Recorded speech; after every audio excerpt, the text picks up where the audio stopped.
Great question. How often was cybersecurity an issue? Look, when we built a critical infrastructure platform, there are just too doggone many people who think it's just about bricks and mortars. There are three dimensions to critical infrastructure security. The bricks and mortar, structure, people, access. The right people get access to certain systems. I don't care whether it's a nuclear power plant, financial services industry. And what about the cybersecurity? How smart are you about securing the internet? How smart are you about, if you talk to most business people today, they'll tell you they're basically running technology companies. They may use planes, they may use trains, they may sell goods, but the backbone, the nervous system of the enterprise is the cyber world. And so we built a capacity within the Department of Homeland Security, an early warning system, a capacity to work with Carnegie Mellon and other institutions and the private sector. When we get an alert, worm, virus, malevolent code, we'd get it out, we'd have people start working on it.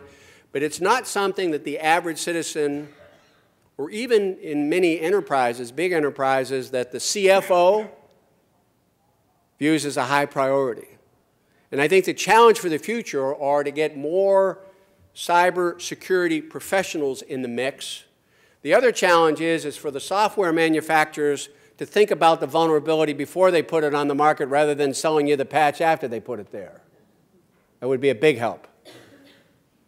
So, but yeah, very much on my mind.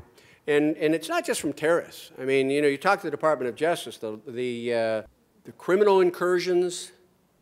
You worry about cyber crime, not just cyber terrorism, and they're on the rise. And you've got sovereign governments trying to break into our systems right and left, not just government systems. You got malicious competitors out there, domestic and international, break into your system.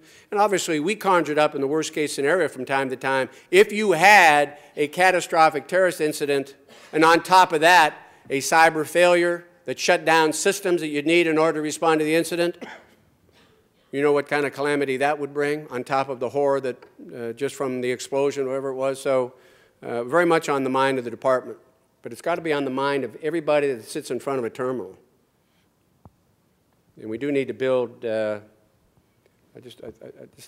hope that those in the business, great business leaders, huge enterprises, the ubiquity of the internet means, however, we're vulnerable from every point of the compass. And I just hope that as they build the software in the future, that they're a little bit more sensitive to the kinds of vulnerabilities before rather than after.